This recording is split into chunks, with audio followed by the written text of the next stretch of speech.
I cruised Alaska on Prayer Cravings Quantum of the Seas, and I have to be honest with you, parts of it didn't meet my expectations.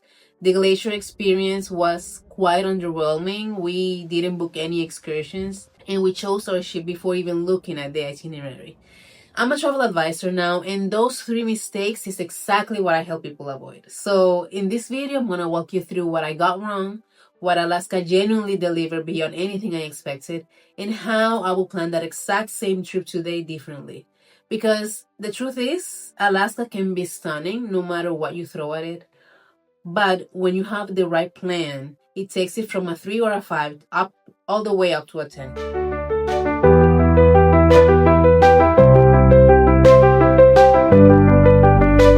Okay, so the first mistake I made was choosing our ship before we even looked at our itinerary. And I think a lot of people do this. We just assume that Alaska as a destination, it doesn't matter what ship you go into, is the same. We go onto the cruise line's website, we look at the ships and the onboard experience, all the activities, the restaurants, and the entertainment that you'll get to enjoy on board. You fall in love with your ship, and then you select a sailing based on price and dates. That's exactly what I did. I chose Quantum of the Seas specifically because of the onboard experience. And to be completely fair, Quantum is genuinely a great ship for Alaska. It is modern, it is activity focused, it has great indoor viewing spaces, which is fantastic, especially when it's cold. Well, you know, Alaska is cold, right? But when it's raining, having those indoor viewing spaces can be a game changer. But what I did not understand before sailing Alaska is that the ship carries you. You know, it's your environment. But the itinerary defines how you actually experience Alaska. And those are two completely different things, because two ships can visit the same ports, but then have completely different amounts of time there. And two ships can say they have a glacier experience, but one will get you close enough to hear the ice calving, and another one might have to view it from a distance. That difference is not about the ship, it's about the itinerary. So if I were planning this trip today, I would start with the glacier experience, not the ship, not the prices, the glacier. Because in Alaska, you have basically two options. You have either Glacier Bay National Park or Endicott Arm. And here's what I wish I'd known before sailing. Endicott Arm, beautiful. It is breathtaking. But Endicott Arm is a narrow fjord. And depending on ice conditions that day, a large ship like Quantum might have to stop several miles away from the glacier. That's what happened to us. A storm had passed through days before, and ice conditions were not in our favor. Glacier Bay is different. Glacier Bay is wider, is more open water. Ships can navigate closer to the glacier regardless of ice conditions. They often spend hours in front of the glacier, and sometimes they do a full 360-degree turn so that every passenger gets a clear view. You see, that's a guaranteed glacier experience. Endicott Arm is not. Now, if your itinerary includes Endicott Arm and you want to get closer, there's this excursion called Glacier Explorer Excursion, right? And in this one, you basically board a small catamaran from the ship, and that small ship gets you within a quarter mile from the glacier. We didn't even know that excursion existed. It was probably even sold out by the time that we arrived at the glacier. So we had to see our glacier from miles away. So, as I was saying, glacier experience first, then take a look at your itinerary. This is not something that is going to either make or break your Alaska cruise experience, but it's something worth noting because you want to make sure that on each port, your ship is going to spend enough time there for you to experience that thing that you want to experience. Another thing you need to look at is the inside passage route. You want to know how deep does the itinerary go and what does the scenic cruising actually looks like. And only after you've answered all of those questions, then select your ship. Because here it is, the right ship on the wrong itinerary is still the wrong cruise. Okay, so let's talk about the balcony decision because this one is more nuanced than most Alaska cruise content would tell you. The standard advice is to get a balcony cabin, right? And I don't disagree with that necessarily. Alaska has long scenic cruising days where the ship goes some of the most breathtaking landscapes on Earth. And on those days, of course, everybody wants to be outside looking. And guess what? Every indoor viewing public space on the ship will fill up fast. On our sailing specifically, I remember one morning we went down to the 270 just to enjoy the scenery quietly and peacefully. And guess what? It was crowded and there were activities running all day as well. So that peace and quiet that we were looking for was actually hard to find. In those moments, did I wish we had a balcony cabin? Of course, yes. But here's where I landed after thinking about it honestly. If I had to choose between choosing a balcony cabin and choosing excursions, I would choose excursions like every single time. Because Alaska's magic is what you experience when you get off of the ship, not when you're watching from it. And we didn't do a single excursion. That's the mistake I regret the most. So my honest recommendation is, if your budget allows for both, do both. Have the balcony and the excursions. But if your budget only allows for one, then book that interior cabin and then use every dollar you save on experiencing Alaska from inside out. This is the part I needed to pay the most attention to, because if there's one thing I could go back and change about this sailing, is this. We didn't book a single excursion, not one. And I say this now, both as someone that has sailed and done it, and now as a travel advisor who plans it for others. That was a huge mistake, huge. Here's the thing about Alaska that is different from almost every other cruise destination. In Alaska, the ports are not just stops. They're actually access points to one of the most remote and wild environments on Earth. And if you stay on the ship or just walk around the dock, you're just scratching the surface of what that place actually has to offer. We saw this at Icy Strait Point, for example. Icy Strait Point is one of those ports that feels different the moment you arrive. It is quiet, it's remote, it is surrounded by forest and ocean in a way that feels almost untouched. And while we were there, we had genuinely memorable experiences that we were able to see eagles flying overhead, we were able to see sea lions sitting on rocks.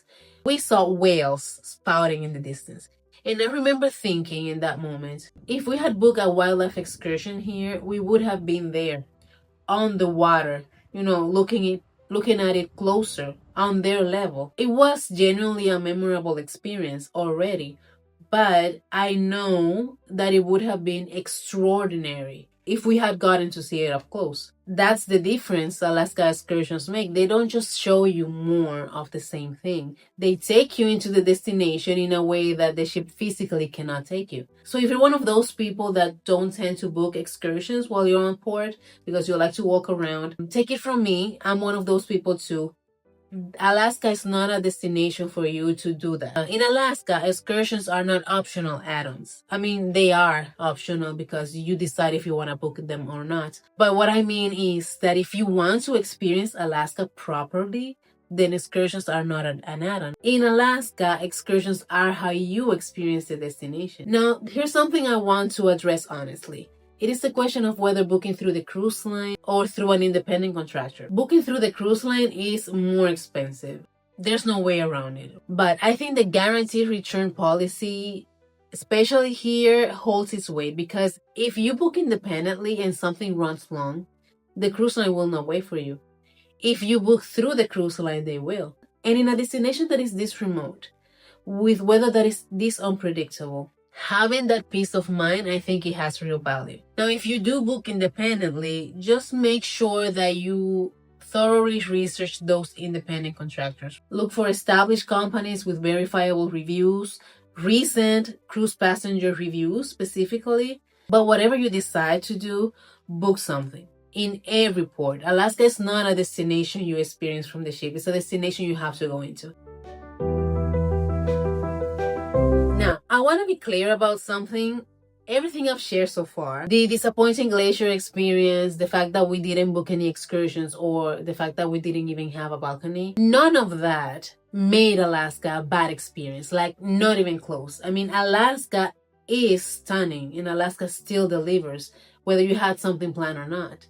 I remember that one morning we were standing on deck on the inside passage, and it was breathtaking. It was majestic. We were just watching the sun come up behind the mountains, and it was a view.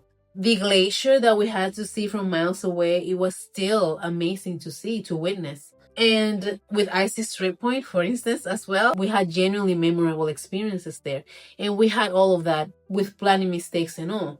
Now imagine what it looks like when you do it right. Okay, now I want to talk about timing, because this is something almost no Alaska Cruise content addresses, honestly, in my opinion. We sailed at the very end of the Alaska season. Late September, early October, it was the last sailing of the year. And I have to be upfront, I have never sailed Alaska in peak summer, so I can't really compare which one is better.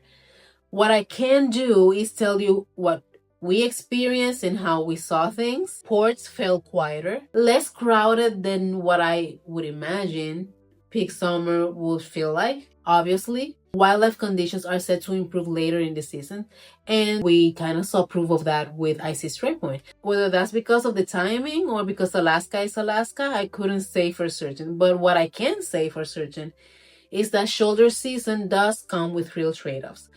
In our case, our glacier viewing experience was affected due to the storm that had passed through days before. We even had to cancel a port. Weather in late September Alaska is genuinely unpredictable in a way that summer sailings are less likely to encounter. Here's the honest picture about Alaska's shoulder season. Potentially quieter ports, potentially better wildlife conditions, more unpredictable weather, so there's a higher chance of something that you have planned in your itinerary being affected by conditions that are outside anyone else's control. Is it worth it? Yes, absolutely. For us, it was worth it. But go in with your eyes open. Alaska in late September is not Alaska in July. And if there's a particular experience that you want to have, like for example, us with the glacier experience, if there's something important that's the reason why you're making this trip, then you need to know that peak summer gives you a higher chance of getting everything as planned. So let's bring this all together, because everything I've shared so far points in one direction. Alaska is a destination that rewards intentional planning more than any other cruise destination. So here's how I would approach this trip today, both as someone who has sailed and done it, and a travel advisor who now plans it for others. The first thing I would do is choose my glacier experience. Before you look at ships, before you look at pricing, ask yourself, do I want a guaranteed glacier experience? If the answer to that question is yes, then you need to be looking at itineraries that have Glacier Bay National Park in it. Glacier Bay is wider, it is more navigable, it gives ships hours in front of the ice, regardless of the ice condition. If your itinerary includes Endicott Arm instead, know what that means before you book it, okay?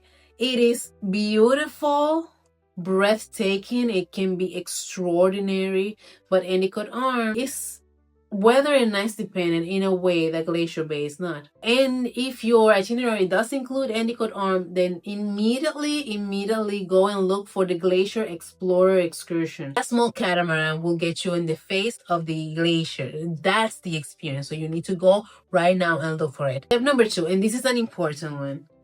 Choose your excursions before you sail, not while you're on the ship, or not a few days before you sail, like in advance. Popular Alaska excursions sell out quickly, especially the good ones. So you need to decide in advance what would you like to experience on each port, and then book it. Whether that's through the cruise line for guaranteed return or through a thoroughly researched operator, book something in every port. Alaska is not a destination you experience from the ship. Okay? Number 3, make the balcony decision intentionally, not automatically.